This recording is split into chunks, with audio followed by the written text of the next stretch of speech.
And good afternoon, family. I'm Curtis Cheatham Jr., and welcome to This Week in Black America. And here's a rundown of this past week's highlights, because this week we found out which state will be the next to answer the administration's call for redistricting to aid the GOP. And we'll let you know who that is also. And you'll never guess who Trump is putting up for the nation's highest civilian honor. But we'll get into it. The state of Florida announced that it intends to roll back all vaccine mandates in the Sunshine State. So what could go wrong with that? We'll talk about it. Harvard prevailed in court this week, and the administration must now release nearly $2.2 billion in formerly frozen funding. So we'll get into that as well. And the Department of Justice has opened up a criminal case against Fed Governor Lisa Cook, while her lawsuit to keep her position continues. So we're going to get into all that, along with so much more today on This Week in Black America. And once again this week, they gave me the keys to the car solo. So I'm on my own. My brother is getting some much needed rest and relaxation. I wish him the best. And he must have gotten so much time in that black glove. You need to recover from that. But we know whatever he's doing and wherever he is, that he's hope he's doing well. We invite you all to join us each and every Friday as we're here on This Week in Black America, each Friday at noon. Try and give you the most up-to-date information of the week that's gone before. And we broadcast each week on Hello Black America YouTube channel, as well as on the Brother Deshaun YouTube channel as well. We encourage you to like our content, become part of the community, like that hit that subscribe button, like our content, and even hit the little bell so you get notifications about when we're going live. And this week, we know there's got a lot going on, as there has been a lot of weeks since this new administration came into power. And of course, we're going to start with we know what's been going on in the state of Texas this last week. In fact, the last time we did a show, that day, Governor Abbott in the state of Texas signed into law this redistricting plan that he was called upon by the president to get 5 seats for the GOP. So we know about that. We've covered that. But we've known that there have been inklings and there have been little whispers about other states being called upon to do this as well. And now we're seeing what states they may be. And Missouri, the great state of Missouri, has apparently answered the call to now do this whole redistricting thing for the Trump administration. So Governor, what's his name? Mike Kehoe has announced a special legislative session to redraw the state's U.S. House districts, following the lead of Texas Governor Greg Abbott, who signed the Republican-leaning congressional map into law. That was on August 29th, just a week ago. So it's designed to help the Republicans get an additional seats in the 2026 midterm elections. What could go wrong? A move already prompting widespread legal and political pushback. So, it's not completely defined yet. Obviously, there's going to be legal challenges to these things, as there always is. But we see that the map is being drawn out for us, right? We're clear that what they're trying to do, and normally this doesn't happen. Normally these redistricting things are tied to the census, which only happens every 10 years. And now we see in the middle of the census cycle, first Texas and now Missouri, answering the call of the White House to bring to bring some additional congressional seats. Now, we also know what's going on in California. They're answering the call as well this week. And we know that they've decided to have a special election out there in California to decide whether or not they would do redistricting as well in an effort to kind of overcome what the Republicans are doing. The Democratic states are starting to look at this as well. So hello, Cyber Lady. Welcome. Glad to see you. Brother Deshaun, I see you checked in with us. Great to see you. And yes, we do want to shout out Meraki Media in the background. Great to have them with us as always, I feel such a feeling of confidence when I got Meraki Media in the background helping me out, and we certainly appreciate them. So, yeah, so that's what's going on with the state of Missouri. Not a whole lot, we'll keep an eye on it. There's nothing we can do about these things. We're just keeping you informed about them so that you can make sure that you're taking the appropriate actions. Shout out to the people out in the St. Louis and those areas out there in Missouri, because apparently the governor is bowing, and he's going to swear fealty to this administration as well, regardless of whether or not it actually serves the people of Missouri well or not. So we'll stay tuned. We're going to look for the call to be answered by states like New York, maybe Illinois, in some of those democratically held states, to see whether they will fight fire with fire. Because, I think the days of I love Michelle Obama, and I love the mindset that she had when they go low, we go high. And in theory, that sounds great. It really does. And I think I endorse that to some extent. But we're in demon season here. So when you're dealing with demons, you can't deal with them as if you're dealing with regular, normal humans, right? These people show no grip on humanity. They've shown no willingness to even to care for or show any compassion for their fellow human beings. So I don't think these are really humans that we are dealing with. So as we have accurately dubbed it, I believe, demon season. One of our co-hosts did that, and thanks to them for that, because it lives rent-free in my mind now. Yeah, absolutely. Zero empathy. That is exactly the way to describe it, brother. Is everything that's been carried out, regardless whether you agree with it or not, is almost irrelevant. But the fact of the matter is that there's zero empathy being shown in the carrying out of these policies. So, we'll see. All we can do right now is prepare, take heed to some of the things we've been talking about, even on our Hello Black America shows, and of course what we're talking about each week on This Week in Black America. So keep your eyes peeled, keep your head on the swivel, because things are changing, and they're doing so quickly. Sometimes I'm amazed. I get these alerts on my phone. I'm like, oh my goodness, that things are happening so quickly, and a lot of that is by design. So listen, keep your head up. Keep your eyes open, your ears peeled, and stay on your knees in prayer. I don't want y'all going off on any tangents there. Cyber Lady, yes, indeed. Flu is going around. So I hope that all of you are out there staying healthy. I looked at, there was an event last weekend, the frat event, and I had other things to do, but when I looked at some of the pictures, I was like, God, I'm glad I wasn't out there, because there was a bunch of folks. and I am scarred from COVID. I really am, that I don't like being around a lot of people. And so much more so now. I'm glad I was able to avoid those big crowds. I don't know, maybe I'm just getting old, but I don't like being around a lot of people. Maybe I'm turning into a grumpy old man, but perhaps I've always been that deep down inside.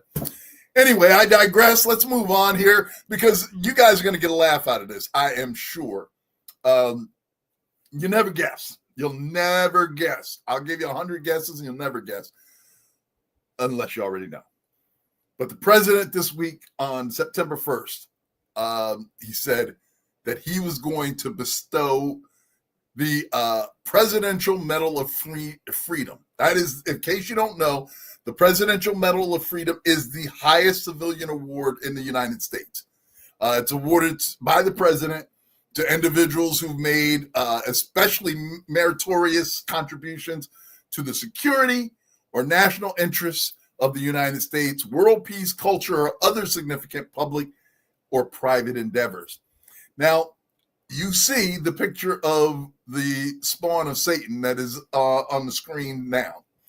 And if you don't recognize that evil being, that is Rudy Giuliani, former mayor of the city of New York. For those of us on the East Coast, we remember that well.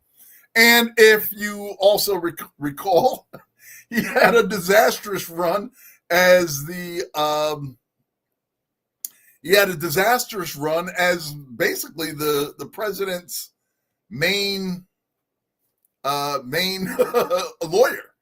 And if you've been following it at all, he got sued by the two ladies in Georgia, the two ladies who worked for the election council, if you will. I'm not saying that properly, but they worked for the election board, and he got hemmed up. He got a large settlement against him. They had to work something out in order for him to get some be able to pay back what he owed. He didn't have all the money.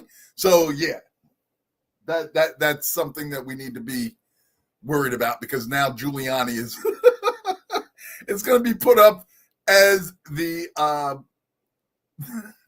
I can't even say this with a straight face, Presidential Medal of Freedom.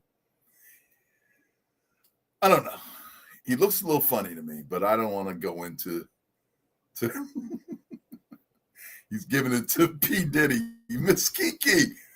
Yeah, that would be listen. Nothing is out of the realm of possibility with this administration, but I don't know. P. Diddy probably won't be getting any awards right now, but listen, if Rudy Giuliani is up for the award, then I don't see how you can discount P. Diddy. He's possibly now. Seriously though, and I don't know if this is the reason why this came up. There were reports last week that Rudy Giuliani was in a car crash, like 2 days before the president announced that he was going to put him up or nominate him as the Presidential Medal of Freedom honoree. He was in a bad car crash in New Hampshire, and so we wish him the best. I don't want the man to die necessarily. We all will eventually, but there you have it. So he did get into an accident, and maybe that. I was going to say maybe that sparked some sort of compassion in Trump and decided to give him the award. But I think we've pretty much established that Trump really has no compassion. That's not something that he has in his body. So, yeah. So the honor comes to Giuliani despite his deeply controversial legacy, including disbarment. Yeah, y'all forgot about that. He's been disbarred. He's no longer an attorney. Sanctions, criminal charges in Georgia and Arizona, and $148 million defamation judgment that we talked about earlier, tied to the false election claims he helped to propagate. So, maybe if he gets this Medal of Freedom, maybe that's something he can pay that he could sell to pay his judgment. Perhaps, since he didn't have to give up his Yankee ring, I think it was. So, anyway. Now, this last week, I don't know if you folks have been paying attention or not. There was a lot of hubbub about the president, right? And rumors circulating about his health and things like that. Because, let's face it, the man doesn't look well. If you just look at him, right? To me, he just doesn't look well. And there's been all types of rumors circulating. We know for sure that the president loves being in front of an audience. He loves to hear himself speak. And so there was all types of speculation running rampant this last week that where is he? Nobody had seen him. He hadn't made any public appearances in about a week. Now, he had done some radio interviews and things of that nature, so he wasn't completely absent. But, once the internet starts going, the rumors start running rampant, and everybody's talking about these mystery illnesses and things like that. certainly we've seen his cankles. We've heard that be a subject of much discussion. His inflamed ankles, which I know from my own medical interactions that that's sometimes the problem if you're retaining water in your ankles and things like that. So clearly there's something happening. And then they talk about his hands being bruised up. And of course, he and his administration just chalk that up to shaking too many hands. Yeah, if you buy that, we've got that same bridge for you out in Arizona. But anyway, the man is nearly 80 years old. So, I mean, there's no, there's bound to be something going on with him. And I had mixed feelings because I don't care for our president. I'm commanded to love him. It's tough to even say from sometimes, but I'm commanded to love him, but I don't care for him very much, if I'm honest, right? Because to me, his actions seem to be demonic. They don't seem to be anything that honors God or the God that I understand in Scripture. So clearly, to me, the things that I see him doing are kind of anti-Bible, anti-Christian in a lot of ways. So that's just me. I'm not imposing my opinion on you. You draw your own opinions based on what you've seen. So there was all types of rumors this last week about some sort of mystery illness, and then Trump did make an appearance on Tuesday and made this big announcement about how they were moving. What was it? The Space Force people? I think it was the Space Force people. He was moving from Colorado to Alabama. So that was the big hubbub. That was the pretense of the announcement that was made last week. And that was the first time he had kind of been seen publicly again. And of course, he was forced to answer those questions.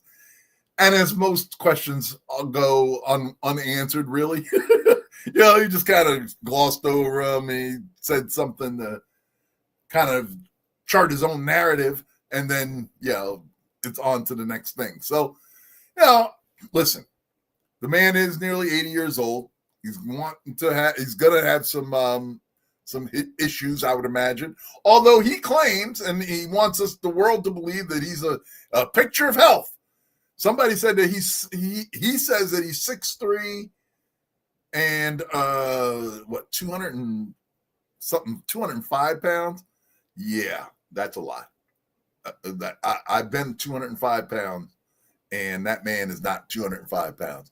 It's funny because sometimes on social media they'll show what a 6'3", 200 and whatever pound man looks like, and it doesn't look like Trump. But anyway, I digress once again, as I am often want to do. Cyberlay says he's taking a vacay in the middle of the work he started. What work? This guy's been playing golf like every single day. I mean, in between executive orders, he's swinging the golf club. I don't profess to know all the ins and outs of what's going on in government, but I've seen a lot of presidents, and I've seen a lot of things go on, and it doesn't seem like this guy is as serious about the job of the presidency as maybe some others that I've seen. I'll just leave it at that. We'll just see how that goes. And anyway, moving right along, and lots of news this week, but we want to. How many of you saw this young? Now I'm new to TikTok, right? I just got on TikTok in the last month or so, and I still haven't figured it out yet. But there's this black guy named Tamo, Tamo, black TikToker. He has 111,000 followers apparently, and he was going viral this week. And I'd seen the reel, the clip where he was saying something, but this, I guess we would have to put this under the Leave Black Folks Alone category. And shout out to Hawk Newsom out in New York. He's always putting out content about leave Black folks alone, and then we shows these videos of unmelanated people who generally would get their comeuppance once they confront Black folks for frivolous causes.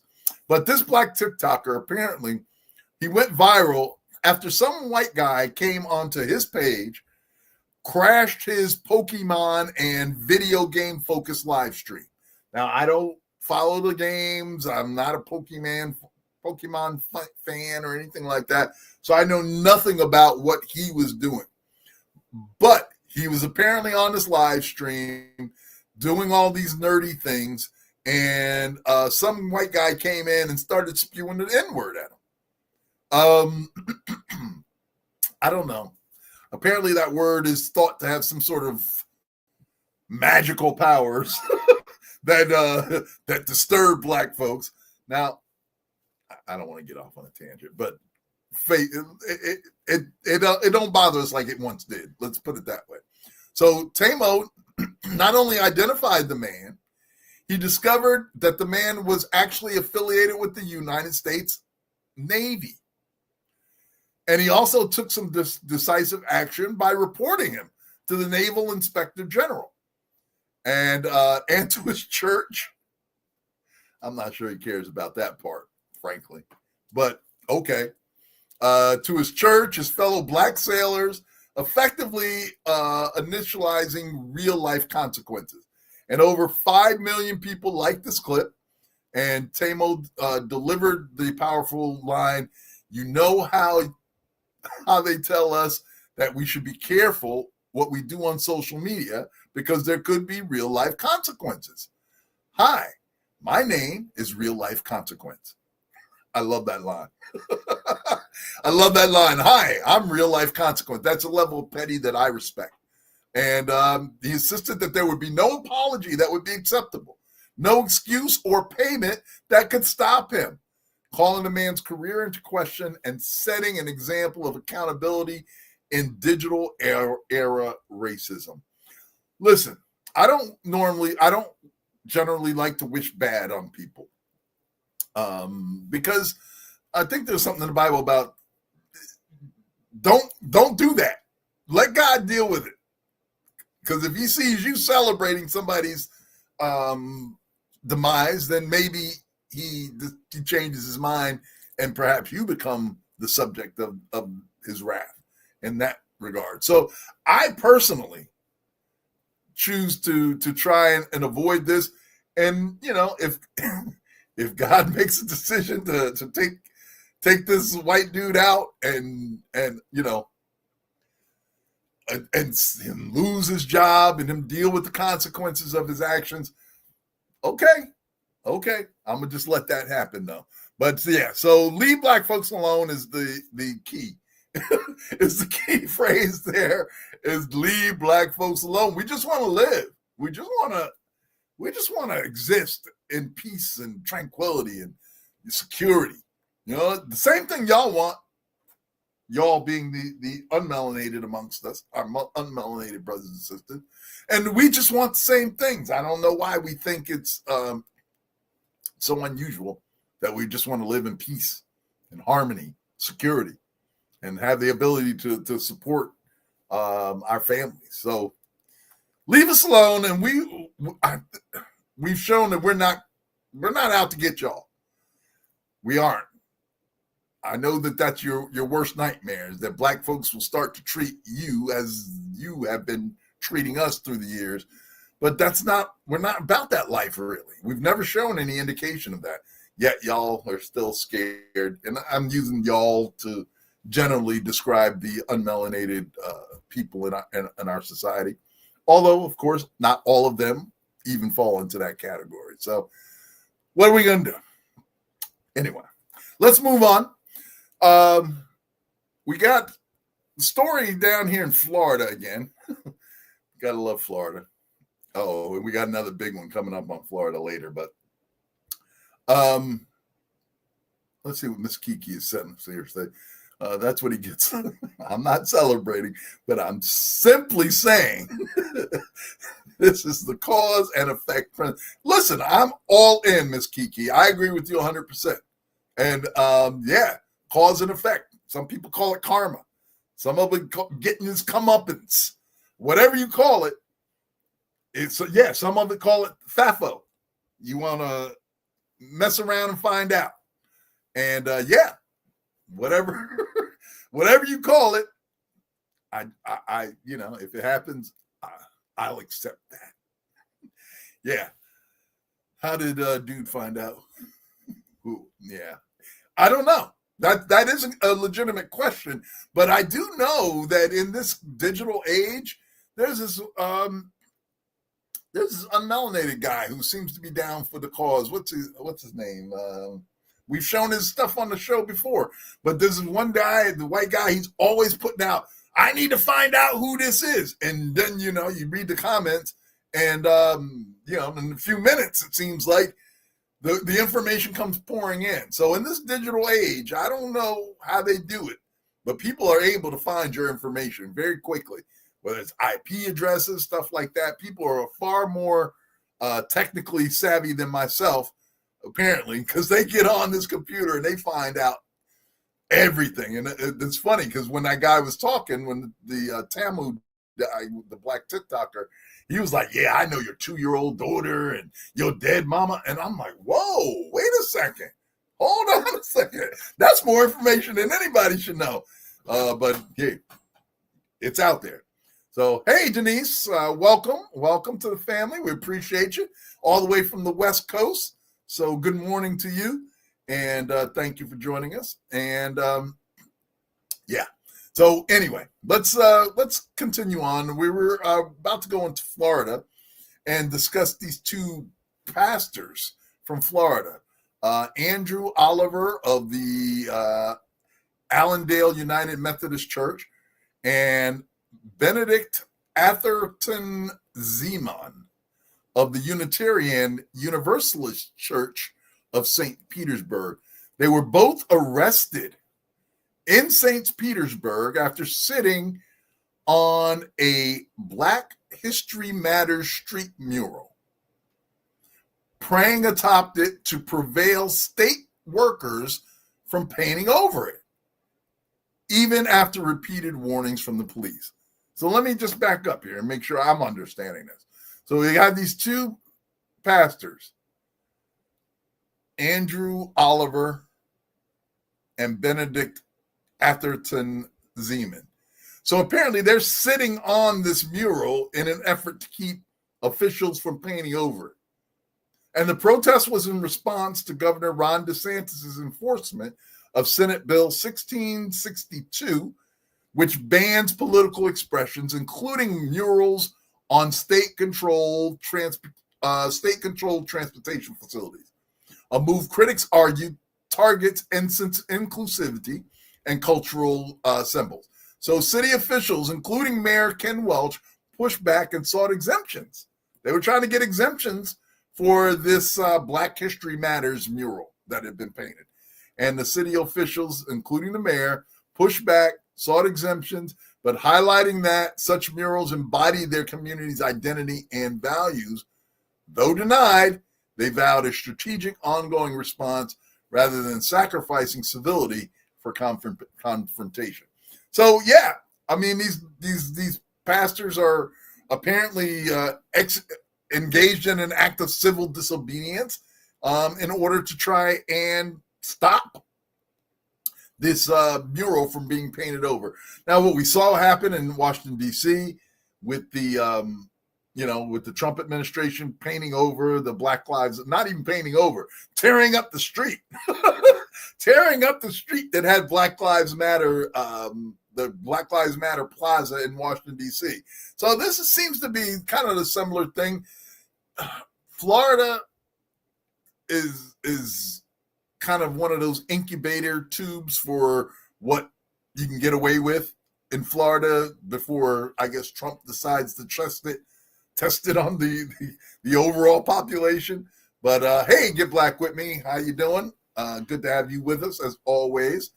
I think that you've got such sycophants like DeSantis and Greg Abbott over in Texas that will just do whatever the president says and go wherever he leads. That, I don't think we should be necessarily confused by any of the things that we're seeing here, because they're just going along to get along.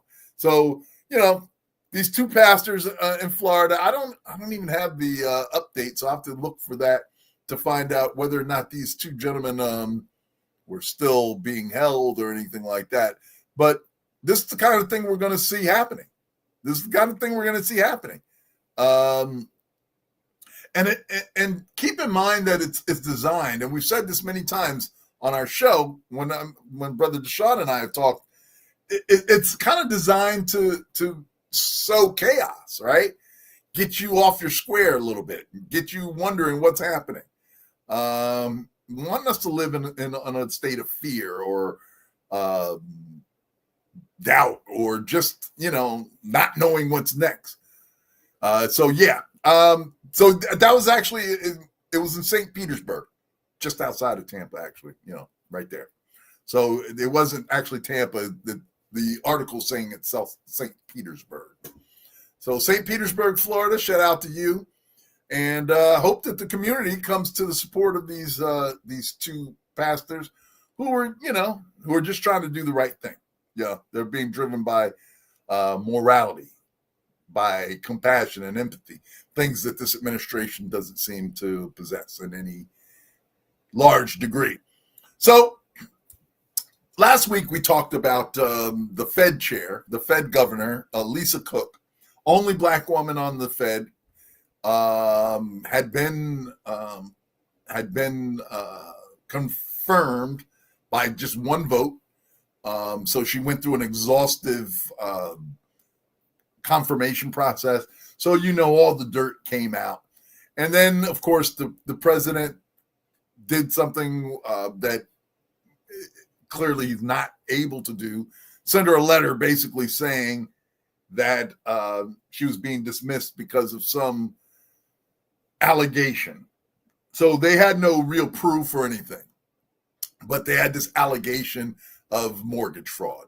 So the language of dismissing a Fed chair basically says that you can't do it unless it's for cause. So I see they're now trying to reverse engineer this. So they brought the charges. They said she lost her job. Then when it was pointed out to them, of course, that you can't do this without cause, now they're trying to make up the cause. So they're kind of working backwards in this and saying that, okay, yeah, we made an allegation. It wasn't a real allegation because there were no charges ever brought. So now they're trying to bring up the charges in order to support the allegation, which will allow them, supposedly, I guess, to fire this woman. So we've seen this before. The parallel is, and we talked again about, what's his name? Kilmar Garcia, Abrego Garcia, right? We talked about him last week as well.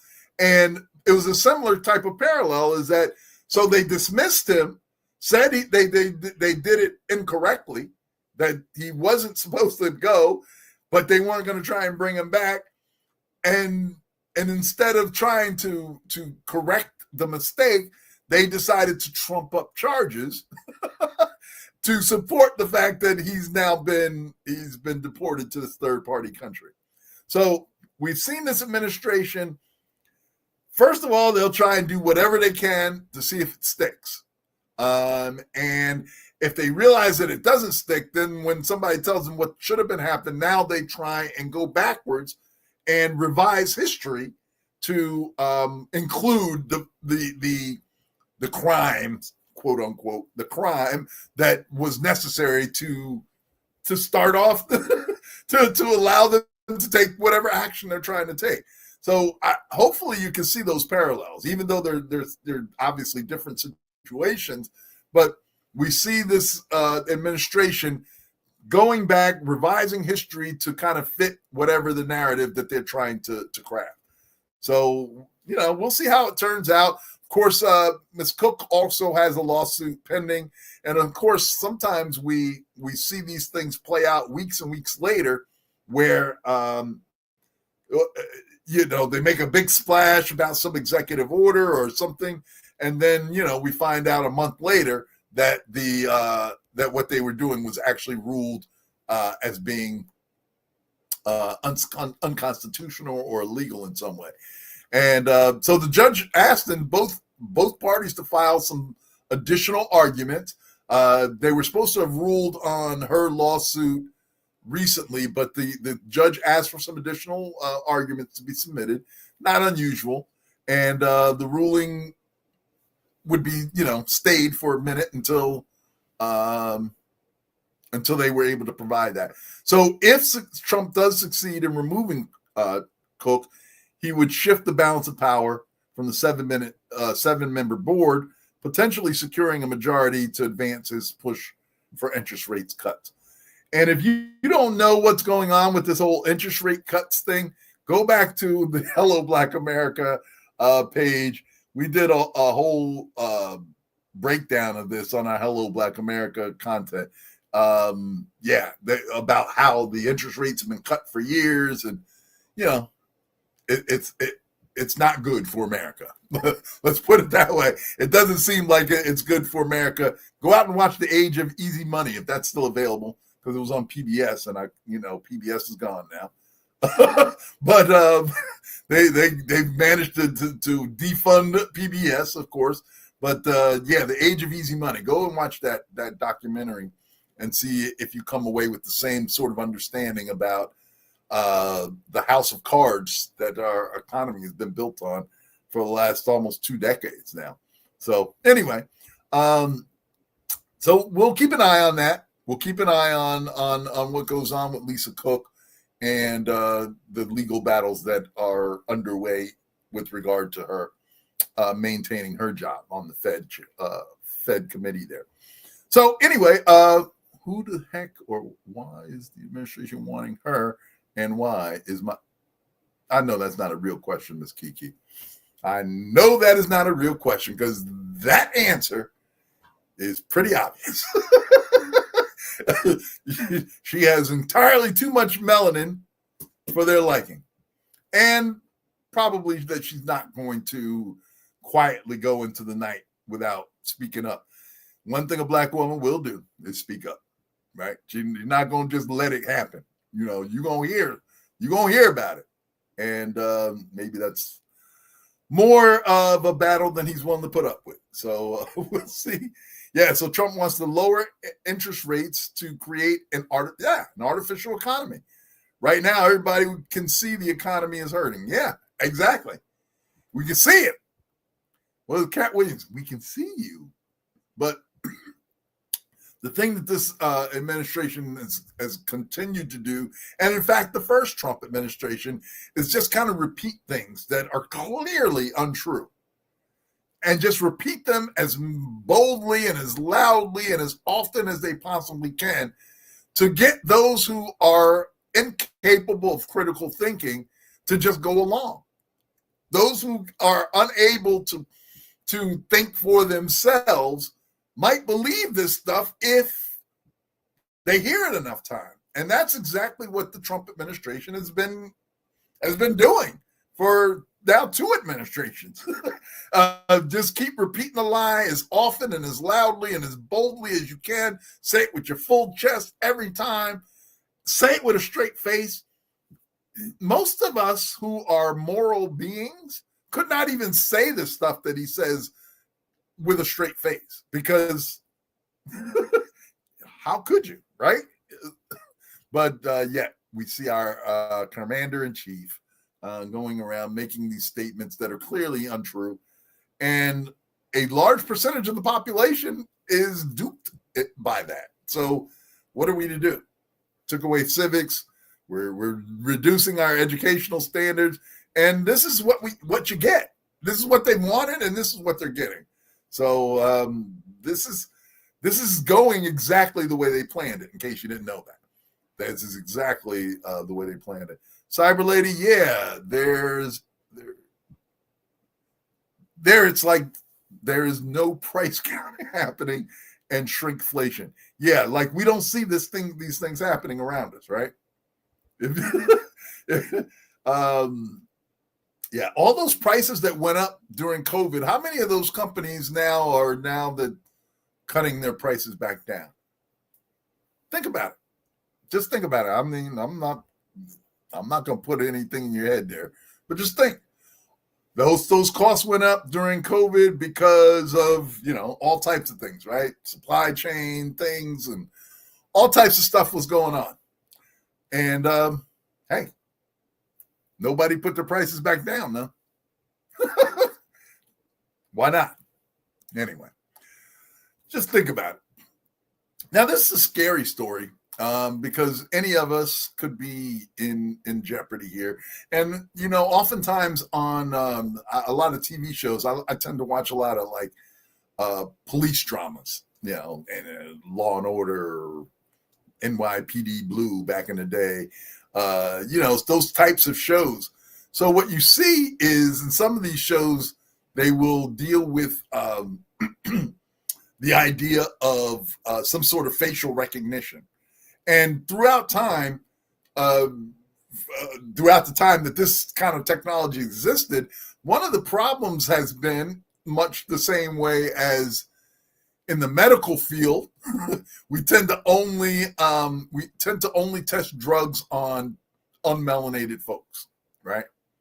Same with the technology that bears fruit as far as this, facial recognition stuff. So they only test this stuff on white folks. And then they expect it to work when it comes to black folks. So in New York, Trevis Williams was a black man. He's 6'2", 230 pounds, big dude. He was wrongfully arrested and jailed for 2 days in April of this year after being misidentified by the NYPD facial recognition technology in a case involving an alleged indecent exposure incident. So despite the victim describing the suspect as being about 5'6" and 160 pounds, I want you to let that sink in for a moment. The person is identified as a 5'6", 160-pound person, yet they ended up arresting and jailing improperly a 6'2", 230-pound person. So he's got a good 6 inches and another 70 pounds on him. But yet he fit the description, right? That's always the moniker. That's always the thing. He fit the description. The only description that he actually fit is that they were both black. There's a clear difference between somebody who's 6'2", 230 pounds and somebody who's 5'6" and 160 pounds. So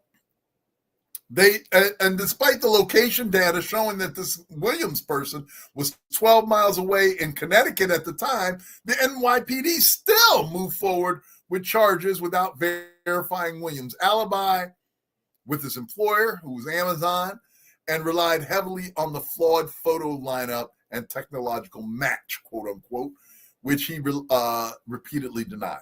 After the charges were dismissed in July, civil rights advocates, including the Legal Aid Society, called attention to the systematic biases and misuse of facial recognition technology, warning it disproportionately harms people of color, urging lawmakers to ban it unless strict safeguards are in place. So let's just take a step back here. You're chilling at home and then somebody knocking on your door talking about you were the person convicted of some sort of indecent exposure type of incident. You know nothing about this. But it's because some technology has identified you as the person, as a match. Yet you're 6'2", 230, and the person they're looking for is 5'6", 160 pounds. Yeah. Listen, this goes back for years and years and years. They always say all black folks look alike. I haven't seen that, frankly. I mean, my brother Deshaun and I, we both have melanin and we both have a beard. But I think other than that, I don't know that they were very similar other than that. But apparently once these folks see the black skin, it doesn't really matter how much other similarities there are. So I said at the top of the show, keep your head on a swivel. Always be prepared, because listen, if you haven't figured it out, there are all types of things out here that can harm us, right?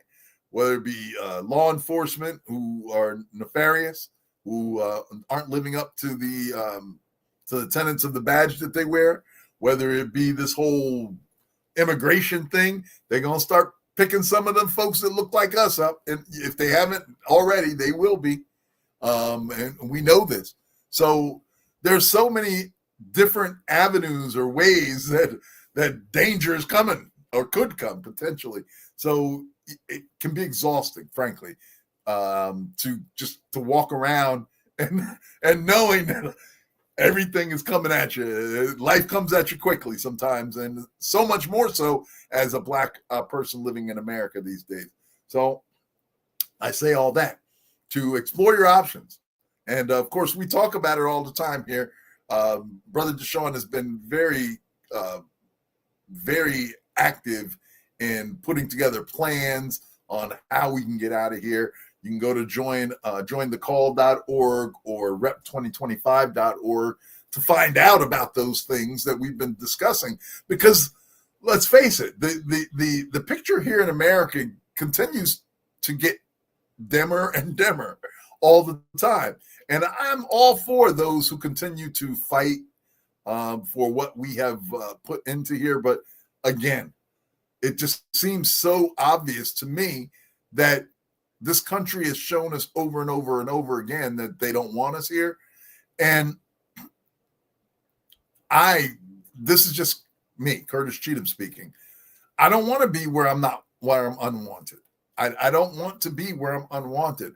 So what we as a people have to start figuring out where our gifts and abilities are wanted, where they're going to add value. We know they add value here in America, but apparently those in control don't want to see that value or think that they are somehow diminished by allowing us to shine. You know, they will let us shine to some extent, but of course they'll end up snatching the glory for themselves, and in a lot of times destroying what we have put together, maybe out of jealousy, maybe out of just evilness. I don't want to believe that, but certainly the fruit are obvious that we build communities and they keep getting torn down. You have to ask yourself why that is, and how long you want to keep fighting that fight. How long do you want to keep building here if clearly the society as a whole has kind of shown a penchant for not wanting to accept this? So we've got to figure that out collectively and individually. But if you are interested, of course, in understanding some of the plans that we've been putting out, then I encourage you to take a look at rep2025.org or the jointhecall.org and find out what's going on, because things are happening. Whether you are aware of them or not, things are happening, and we encourage you to be a part of that community as well. And so let's move on a little bit here. Now we know what's been going on with the administration, and they've deployed now troops to Los Angeles. Incidentally, in case you forgot, that seemed like it was so far ago. They did indeed go to court on this, and the court ruled that they basically couldn't do what they were trying to do with the National Guard. They did rule that they could keep some amount, 300, I believe it was, 300 National Guardmen in place out there in California, but basically ruled that the entire action is illegal. Yet we've seen them try it again. We've seen them do it in Washington, D.C., and they've been taken to court. And, that legal battle is still ongoing. But now he's talking about Chicago. And Chicago mayor and the governor of Chicago have been very active as far as, vocal, as far as saying, no, you weren't invited, that sort of thing, making threats, in fact, that don't harm our people and that sort of thing. So there are people who are in place, who've been elected, duly elected, who are standing in the gap at this point. But frankly, Trump's a bully, and we've seen that, and he'll take action and then, try and figure it out later. So we're going to see what becomes of this. I just think that they're trying to draw black folks into a fight. I that's just my opinion. Again, I think they're trying to draw us into a fight.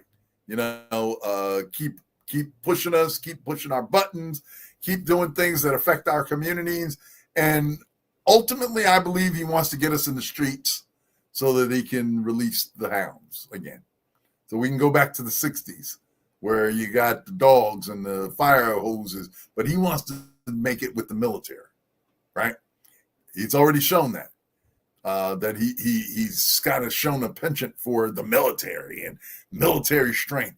Even when, I don't know if you guys saw this last week, the military leader, so it was Putin, the guy from Korea, and the Chinese president were all together on stage, and they had a big military parade, the likes of what Donald Trump envisioned when they did the thing back in June. That was such a farce. Although the people over there, their military actually looked like they were in sync, like they was on target with their march and their cadence, and and even the president described it as impressive. So you see, he likes that sort of thing. He loves that little authoritarian government type of government where he feels like he's a man, he's a big, strong, powerful leader. Clearly, he's not. But as long as he continues to craft that narrative for himself, somebody's going to believe it. And unfortunately, about 70 million people believed it enough to vote for this man this last time around. So we'll keep an eye, as we always say, we're keeping an eye on what's going on around us, whether or not he does actually send troops into Chicago. I heard this last week where he's floating the idea of sending troops to New Orleans because, there's been a lot of talk about how come he's not sending troops to these Republican-led states. And one of the Republican-led states is where Mike Johnson, the Speaker of the House, is located in Louisiana. Now, there are places like Shreveport and Baton Rouge with higher crime rates. But, those cities aren't necessarily run by a black person. So I guess New Orleans fit the bill there when it comes to that. So keep an eye out again. There are plans being made that will not benefit us necessarily, but you need to be aware of them so that we can, take the appropriate action at the appropriate time. So keep your eyes open on that. Chicago, there may be National Guard troops coming to a street near you soon. Anyway, this is something I wanted to talk about because I don't know, just a couple days ago, there was an airstrike on a boat that was traveling in the Caribbean.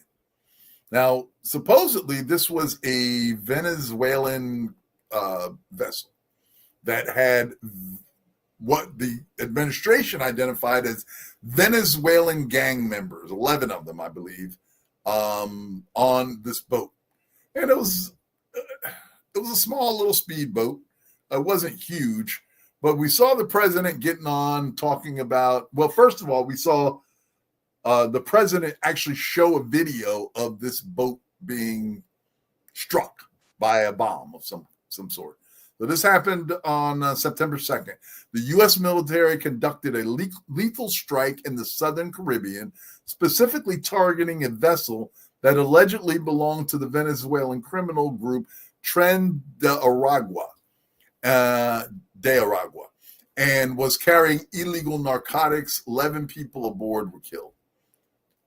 President Trump released the video, the footage on his social media platform, Truth Social, showing the vessel engulfed in flames, and described the target as a drug-carrying boat, quote unquote, in international waters heading towards the United States.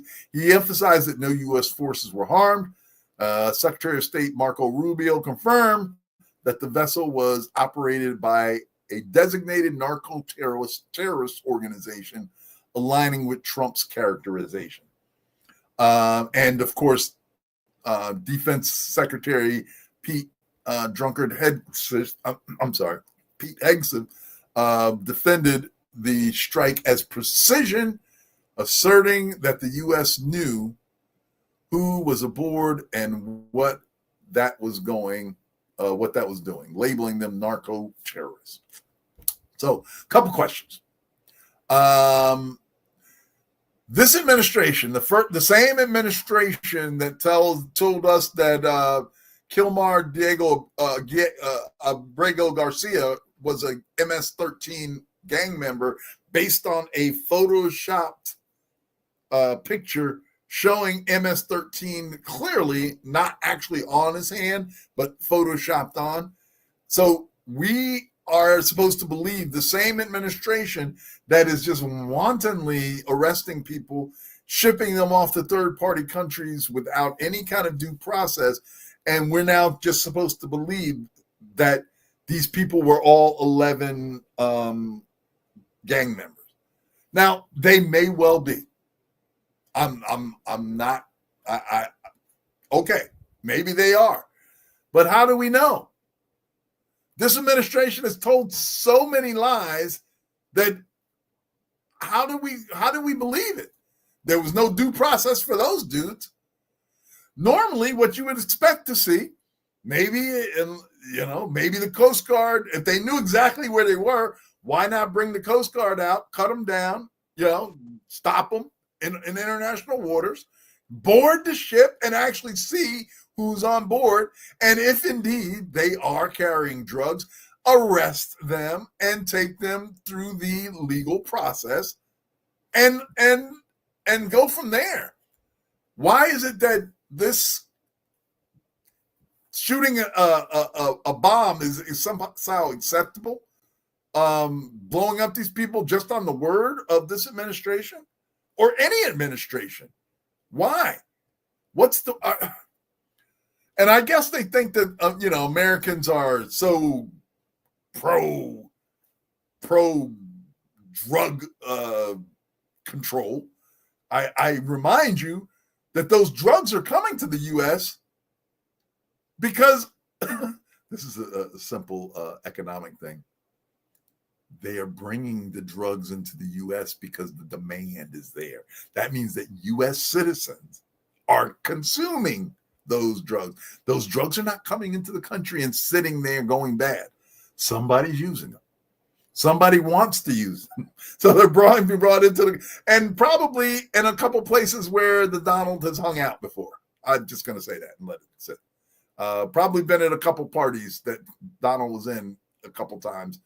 Some of those same drugs that he's reveling against now and dropping bombs against, some of those drugs were probably in the rooms that he was in. I'm just going to put that out there.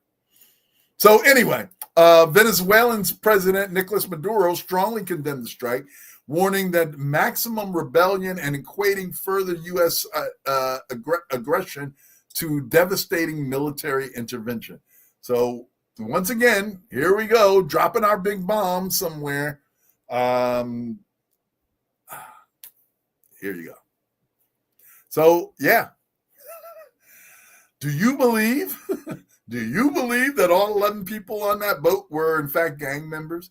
Were they not entitled to due process? Were they not entitled to be arrested and go through the legal system? Why is so they're drug traffickers, so that means it's okay to drop a bomb on them. What about if they were involved in some sort of child trafficking, like your buddy Epstein there, Trump? What if they were, allegedly? What if there was some sort of, what if there's a bunch of pedophiles on that boat? Millionaire pedophiles. They are also illegal. So what, do we drop a bomb on them? Yeah. Anyway. Cyber Lady, I thought it was that it was interesting. We are just supposed to believe it, and that's it. Exactly. That's my point. It's like, and listen, and my mom used to tell me this thing called consider the source. Some of them that rings in my head to this day. Consider the source. So if you're getting information, consider the source, baby. Where's it coming from? Who's telling you this? And now the source in this is the Trump administration. Now, in years past, we were probably believed what our administration has said, right? We because we want to believe that our administration is actively doing the right things. That hasn't always proven to be the case. We know this. But this administration, it seemed to be actively engaged in prevarication. That means lying for you that don't know. So if they've lied so often, or what is perceived as a lie so often, then why are we supposed to believe them now? Why are we supposed to believe them now? Yeah, they are disconnected from us regular folks for sure, and because these are all millions and billionaires, right? And I don't begrudge anybody from being a billionaire, but it seems that they operate with a different kind of within a different framework, different reality than you or I might. Those of us who might consider ourselves regular folk. Yeah, I'm sure Donald does not consider himself a regular person, regular folk, as it were.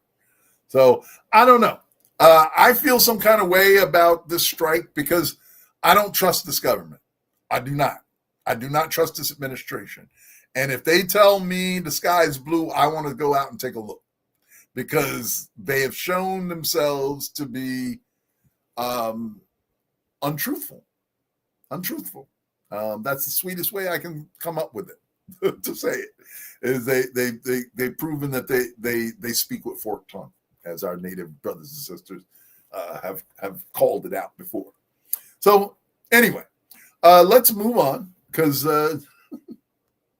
I can't stay there for long. Anyway, here's an update. So we've been talking about the various educational institutions that have been under attack by this administration. We saw it with Columbia.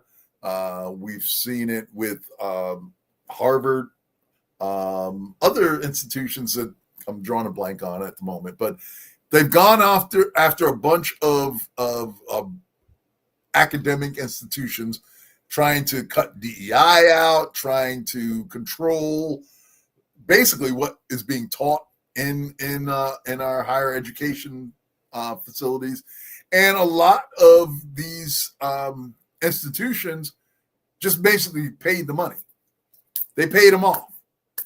They wrote a check or whatever and agreed to do whatever to sort of pronounce their fealty to this administration. Harvard was like, nah, bro, we going to court and we fighting this thing. And of course, Harvard got hit with losing or being frozen out of nearly $2.2 billion with a B $billion in research grants. Things that, these academic institutions, a lot of times they're doing studies that are tied to the government. Research that is done, the government doesn't necessarily do all this research. They kind of farm it out to these academic institutions. Harvard being one of the most prestigious and biggest in America, one of the most highly respected in America. Now, of course, the president couldn't get into Harvard. He went to another Ivy League school, and it's said that his son didn't get into Harvard, which is supposedly part of the reason why he has such a a disdain. I was going to use a different terminology, but yeah, such a disdain for Harvard is because his son didn't get in and he didn't get in, and So anyway, so U.S. District Judge Allison Burroughs from Boston ruled on September 3rd that the Trump administration illegally terminated approximately $2.2 billion in research grants to Harvard University, characterizing the move as unconstitutional and retaliatory. The court ordered that the funding be restored, marking a decisive legal victory for the university. I wonder how those other universities are feeling, the ones that just wrote the check, because all of them had the ability to do this, right? They all could have fought back. They could have collectively maybe gotten together and fought back. Harvard stood alone, and now we're seeing that they have prevailed. Same way like these legal firms, these law firms, a lot of them decided to pay off the administration rather than fighting. And what we're seeing is those that did decide to fight are prevailing because they had the intestinal fortitude to fight. A lot of people just didn't have the will to fight, and they just kind of wrote the check out and let it be and just kind of be quiet and wait this thing out. But kudos to people like Harvard for standing up, and for those law firms that stood up and actually fought and put their money on the lines in some cases, to fight these illegal actions that we're seeing. So the judge found that the funding cuts were illegal, an act of retaliation, after Harvard declined to comply with the administration's demand to modify its governance and policies, and that the action violated Harvard's First Amendment right, including academic freedom and free speech. So listen, the decision stands in contrast to other Ivy League schools such as Columbia University, which reached a settlement with the administration to restore some funding. Harvard, however, remains steadfast in resisting government interference. So kudos, shout out to, we'll give some applause to Harvard for standing up and prevailing against the administration. And listen, sometimes you got to just stand up and fight, right? Sometimes you just got to stand up and fight, and especially when you're up against a bully. And this administration has shown itself to be bully-like. Harvard stood up to the bully and succeeded. So we'll see what happens. I'm sure that they will take this to, if there's another court to take it to. If the Supreme Court hasn't chimed in, I'm sure they're going to try and bring it there. But at least at this point, we see Harvard being successful in its fight. So kudos to them. And again, we'll see what could happen, what's going to happen down the road. So what does this mean moving forward? The ruling is a landmark defense of the academic freedom, reaffirming that universities cannot be coerced into policy changes through threats of defunding. This decision may set a precedent for other universities targeted for political reasons, signaling judicial limits on the executive branch's power over higher education institutions. And though the court ordered funding to be restored, the Trump administration may choose to appeal, of course, prolonging the financial and operational uncertainty for Harvard. Now, and listen, I have no other explanation than that, or other than expectation, I should say. I had no other expectation than that this administration will continue to fight. They'll continue to listen. This is the administration that swore for 4 years, basically, that the last election was stolen from them, with no evidence to support it, just the words, just saying it for 4 years. Got other people saying it. It became a whole mantra, right? That if you keep repeating a lie enough times, people will believe it, and we see that over and over again with this administration. So, kudos to Harvard, and we'll see how that plays out. Now, in the what could possibly go wrong category, we see the great state of Florida once again. Now, I told you we'd be back to Florida. And there are a couple different aspects of this. So Governor Ron DeSantis, I've heard him called Ron DeSatan before. And, he may indeed be a spawn of Satan. I don't know the man personally. But I do know his works, and he's kind of Satan adjacent, if nothing else. But we'll put that over here for a moment. So he had this Surgeon General for the state of Florida. When we say the term all skin folk ain't kinfolk, this would be Exhibit A. Surgeon General Joseph, how do I pronounce this? Ladapato? Joseph Ladapato. He does have some melanin, although clearly he ain't one of us. So he proposed eliminating all school vaccinations. This Surgeon General Joseph Ladapato has proposed eliminating all school vaccination requirements. I'm just going to stop there for a minute, okay? That's like measles, mumps, whooping cough, all those shots that we give our kids or gave our kids as children, hepatitis B, chicken pox, those types of things, pneumonia. So all those different mandated childhood vaccines that have wiped out a lot of these illnesses, or we thought had wiped out, eradicated most of these illnesses from our society. Measles, for one. We're seeing a resurgence of measles because there's so many wackos out there who, despite all the evidence to the contrary, somehow have believed Robert Kennedy Jr. rather than all of the scientists and all of the data that has shown that we have seen a reduction in these illnesses, and in fact, and in some cases, almost an eradication of them by the use of vaccines.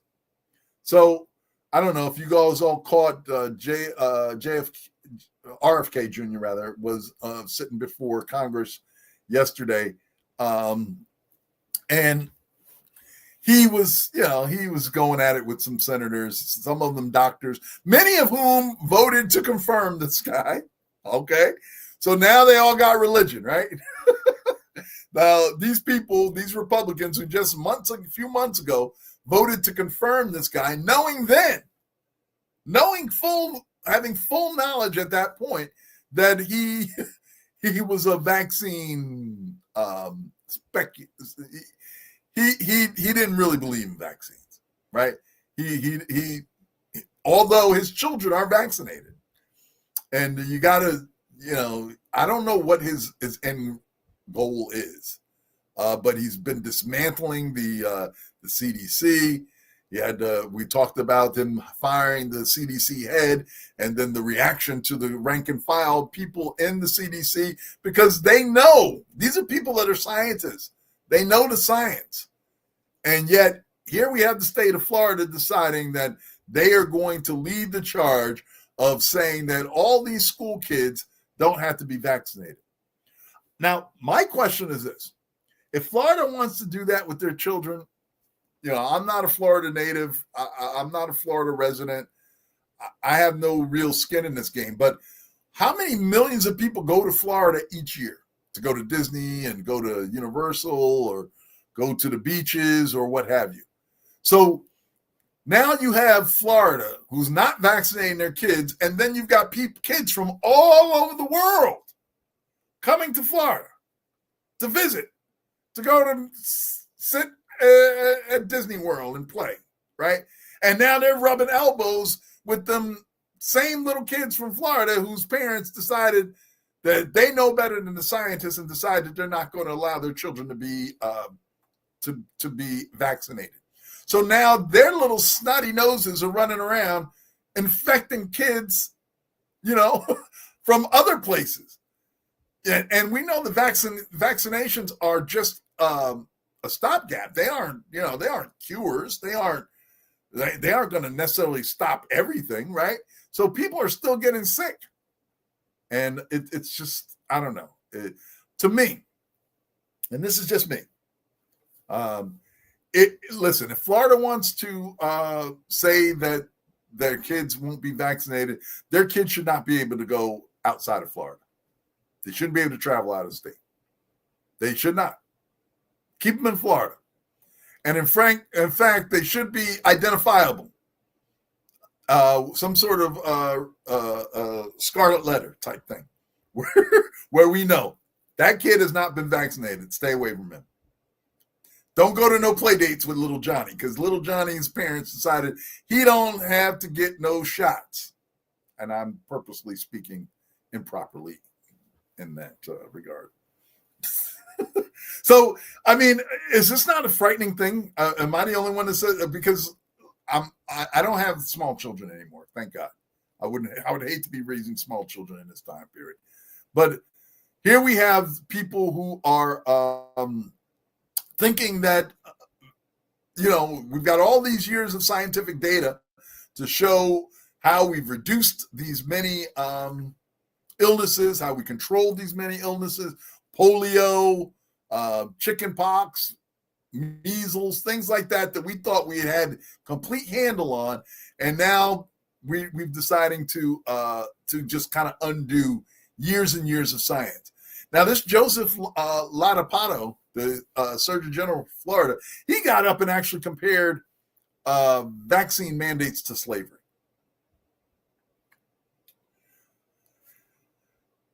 Yes, that's what I said. He compared having to have your children vaccinated was like a type of slavery.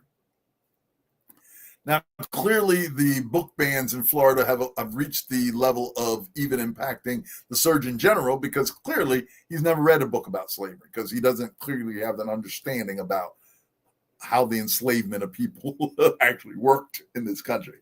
So I have to question his credentials, even just from that one statement. I have to question his credentials. But listen, there are all types of people who have medical degrees who are adamant against this action. Now, it's not going to happen overnight. It's going to take some time for them to figure out how they would actually do this. But clearly, there is a desire or an appetite on the part of the Florida governor, Ron DeSantis, to sort of get rid of these mandates. So anyway, yeah, Kennedy fired the CDC director. We talked about this last week, Susan Monarez, shortly after her confirmation. She'd been in the job less than a month. And once Kennedy realized that she wasn't going to just rubber stamp his foolishness, he got rid of her a month in. So a month ago, she was all great and she was the best thing since sliced bread. Now she's a liar and can't be trusted. So my question to the American public is, who indeed is the liar and can't be trusted in this scenario? And I'll leave that to you to choose. I will leave it to you to choose. But this action led to an exodus of senior officials and a warning letter from over 1,000 HHS employees who said his actions were endangering the nation's health. Think about it. 1,000 employees of Health and Human Services signed a letter saying that his actions were endangering the nation's health. Now, if you think that nobody's going to bomb us because we are America, right? We have all these bombs, so militarily, nobody's going to attack us. But it seems like we're fine with us tearing ourselves apart from the inside out.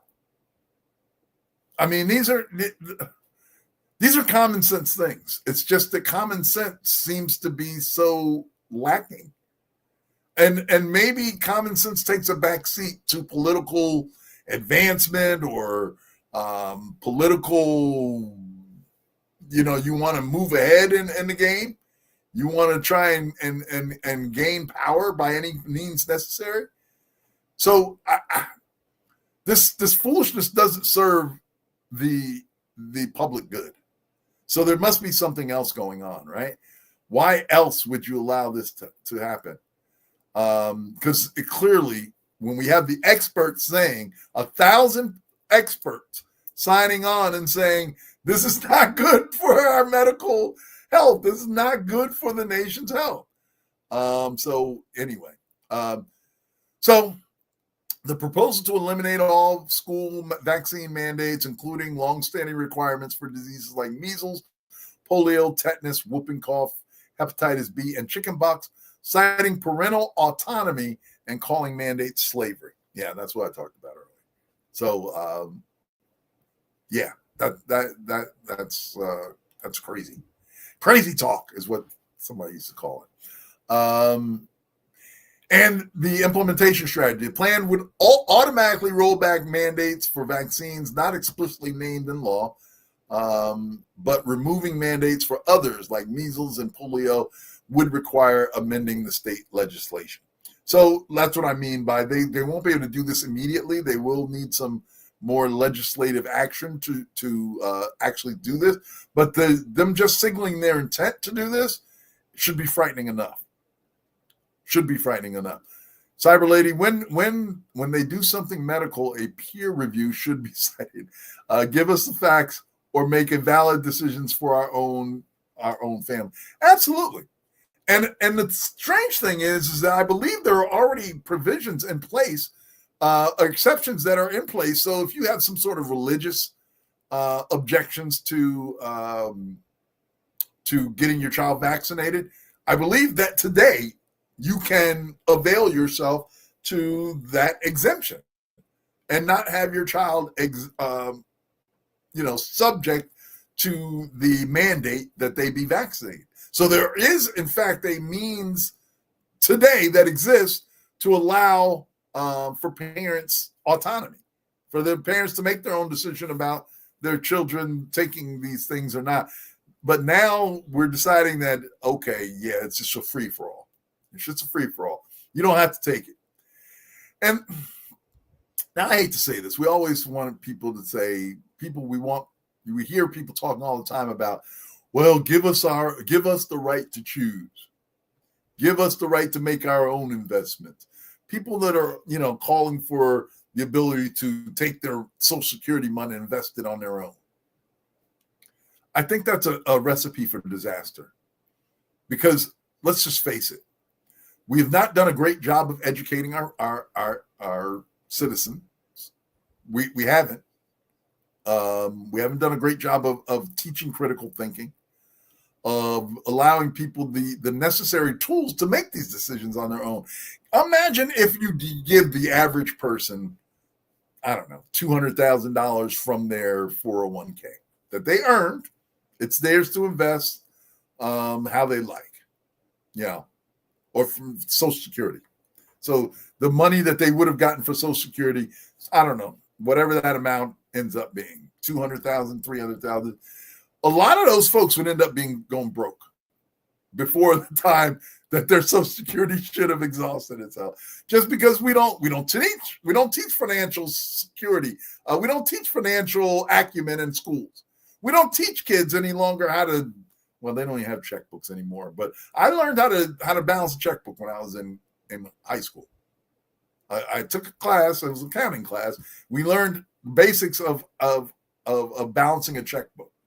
Most people don't even know what a checkbook is today because they don't have to do that. But you need to understand the way that you can do that in your head. You got to at least understand the balances that are going on. Otherwise, you're going to just be writing checks all the time, and they go and bounce, or you're going to be taking money out and realize that, hey, there's not enough money there to cover what I'm trying to do here. So just the mentality or the going through the exercise of being able to know that you're spending more than you're taking in. It seems like a simple enough concept, but apparently not, because people are going into debt to try and support lifestyles that they can't afford. And I think maybe if they just knew how to simply balance a checkbook, they might realize that, I got more going out than I got coming in. So anyway, I went off on a little bit of a tangent there, but the fact of the matter is that I think this is frightening.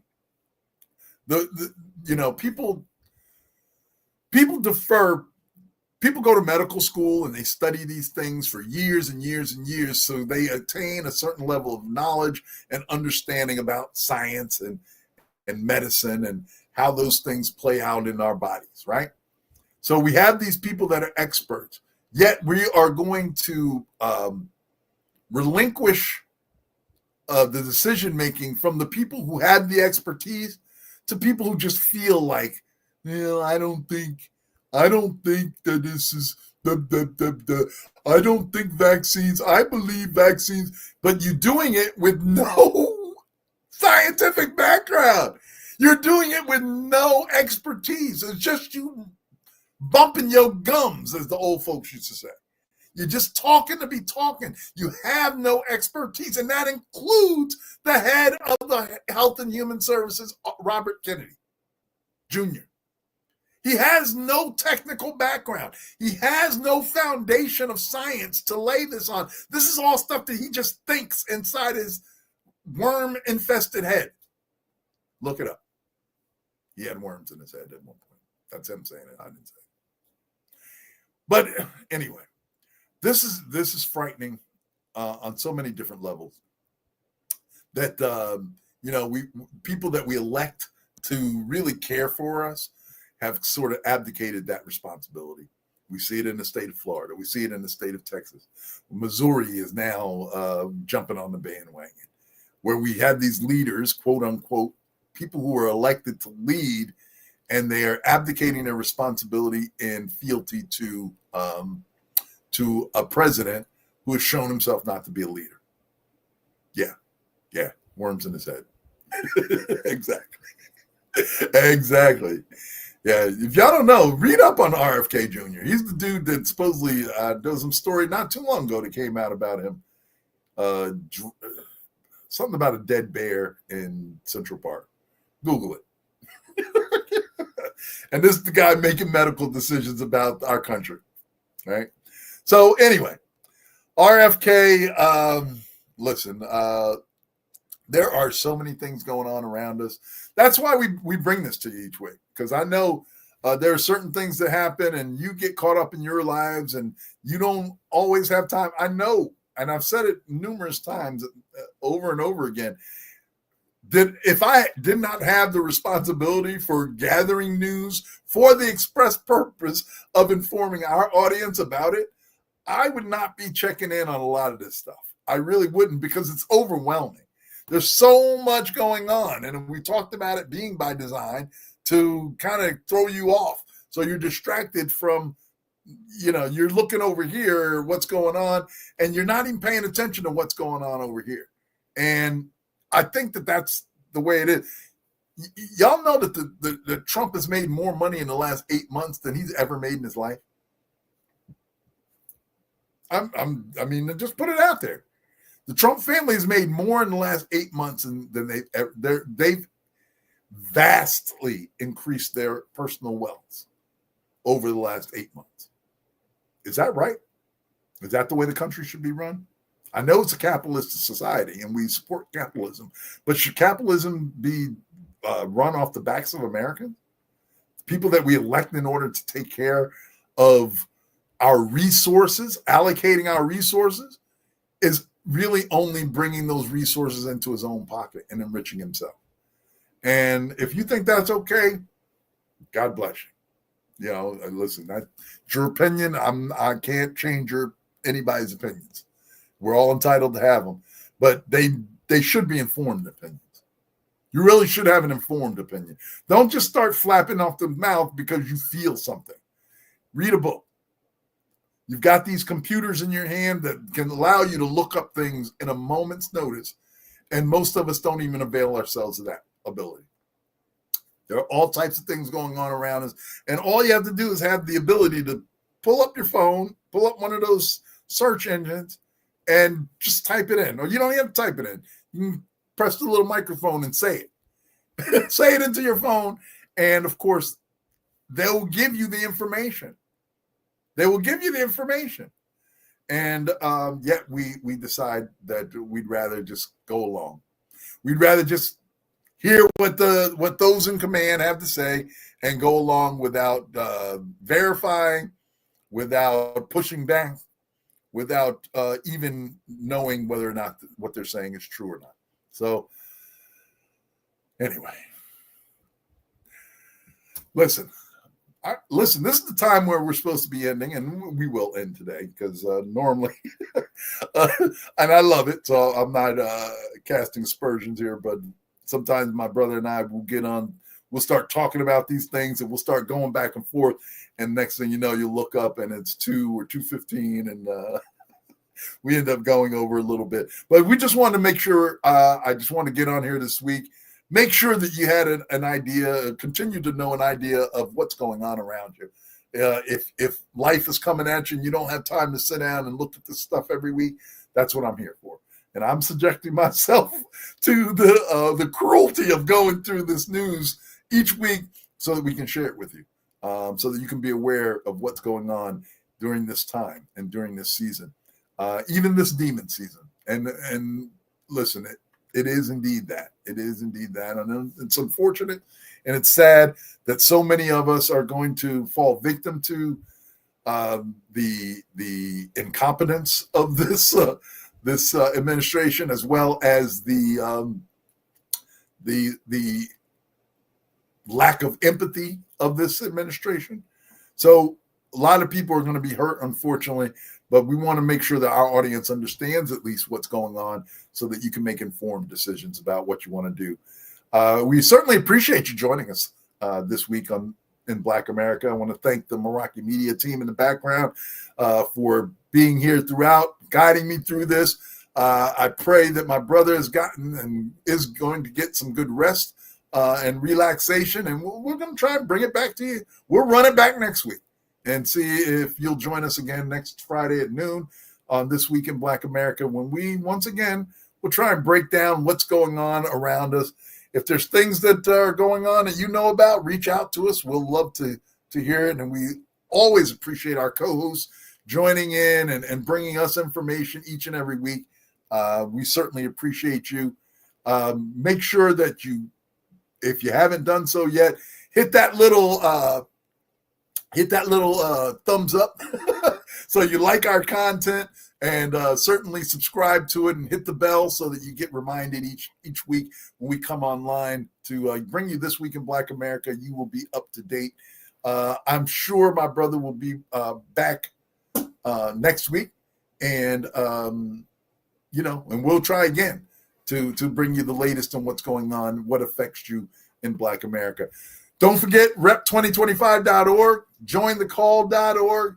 Go check those out and like and subscribe those as well. Make sure that you're staying abreast of what's going on around you. And until next time, that's it for This Week in Black America. We will see you next time. Same channel. Hope you have a great week.